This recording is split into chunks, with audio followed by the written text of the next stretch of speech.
ያንቺ ሰባ በዛ ጥራ ተጋግራ መኪና ትገዛለች። አንቺ እዚህ እድሜ ልክሽን ተገትረሽ ወገብሽን ጨብጠሽ መኪና ያለው ወንድ የት ይምጣ? እሺ እንደው አገኘሽ፣ እውነቴን ነው። መኪና ያለው ወንድ ብታገቡ ስትጣሉ እኮ መኪናውን ነው ይዞት የሚሄደው። ትንሽ እንኳን ፔስታልሽን አንጠልጥሎ አይሸኝሽም። ወዛ ውርወር አድርጎ መኪናውን ነው ይዞ የሚሄደው። መግዛት ነው። አቅም ካላችሁ ግዙ፣ ካልሆነ የመጣውን ባል አምናችሁ ተቀበሉ። መኪና ያለው ወንድ እኔ የት ይምጣ? መኪናውስ ቢገኝም እኮ አልኳችሁ እንደው ቢገኝ የሚካፈል ነገር የለም። ስለዚህ ነው ጋቢና ካፋችሁ ነው የምትቀዩ። ስለዚህ ስሩ። የራሳችሁ መኪና ካዛችሁ ግን ብትጣሉ አንቺ ወደ ቤትሽ እኔም ወደ ቤቴ ምናምን በቃ ጨለጥ ትላለች። ምን እዚህ የወደፊት ሚስት የሰርጋችን ቀን ሚዜ የምታደርጋት ልጅ አንቺ በቁንጅና መብለጥ አለብሽ። እውነቴን ነው።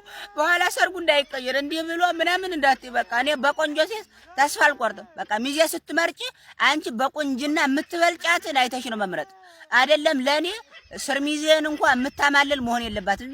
ያለውን አታጭማ ወንዱ ላይ እንዲህ ያለውን አምጥተሽ ሚዜ አድርጊ።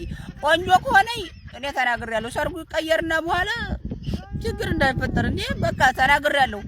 ይሄን ቪዲዮ አስቀምጠዋለሁ። የዛን የሆነ ነገር ከተፈጠረ አምጥቼ አሳይሻለሁ ማለት ነው። ጋይስ ልጅ ሆነን ሁላችንም ተመሳሳይ ሐሳብ ነበር እንዴ የምናስበው?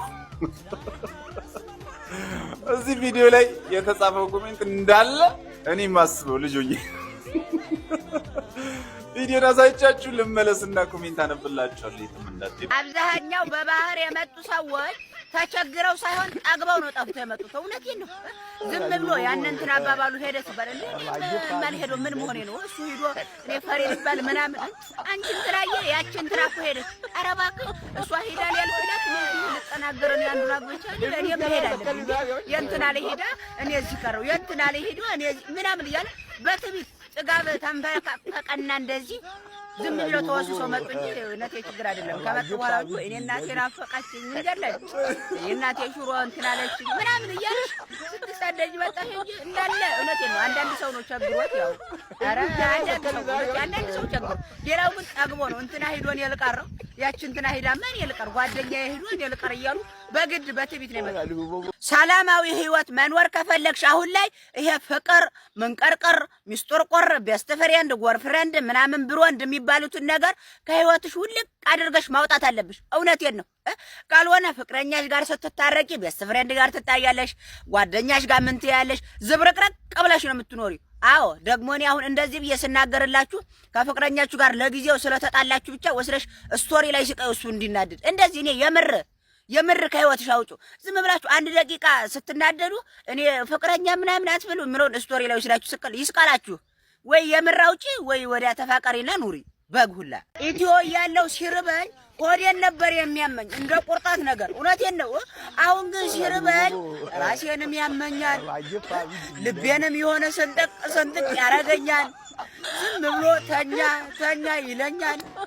ሰውነቴ እንደዚህ ይንቀጠቀጣል። ከመሀል ላይ ደግሞ አልቀስ ይለኛል። በቃ ብዙ አይነት በሽታ ነው የሚያመኝ ሲርበኝ። የሆነ ደግሞ አንዳንዴም ስልኬ ላይ እንድጭወጥ የዝም ብል ደስ ይለኛል። ይሄ ሁላ በሽታ ከየት መጣ?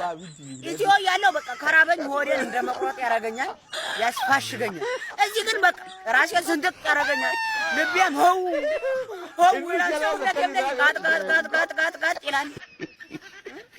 መጣለብኝ ደግሞ አልቅሰው ይለኛል። ይሄ ሁላ ምን በራብ ማቢራ አይደለም። የምታፈቅሪውን ልጅ ማግባት ከፈለግሽ እነዚህን ነገሮች ማድረግ አለብሽ። እውነቴን ነው። አትነፋረቂብኝ የኔ እህት። አንቺ ስለፈለግሽ ብቻ ምንም የሚሆን ነገር የለም። በቃ አታገቢው። እኔን አግቢ። የኔ የሚያዋጣሽ የለም። ሰው የሚያፈቅረው ቢያገባ እኮ አቤት እኔ ስንቱን አገባ ነበር። የኔ ጠንበለሎ ስንቱን አፍቅሬ ተውኩት መሰላችሁ። የኔ ፍቅር ነው በፈጣሪ ደግነት ለ3 ቀን ወይ ለ24 ሰዓት ነው እንጂ የሚሰጠኝ። እንደናንተ አመት ሙሉ ምላገግ ቢሆን አቤት ወረፍ አይደርስም። እስካሁን ወደ 10 ምናምን ሴት አፍቅሬያለሁ። በ10 ምናምን ኧረ እንዴ። ስለዚህ የምታፈቅሩት ሰው አታገኙ። ካገኛችሁት ምናልባት በፈጣሪ ፍቃድ አትላገቡ። ዛሬ ገደልኳችሁ።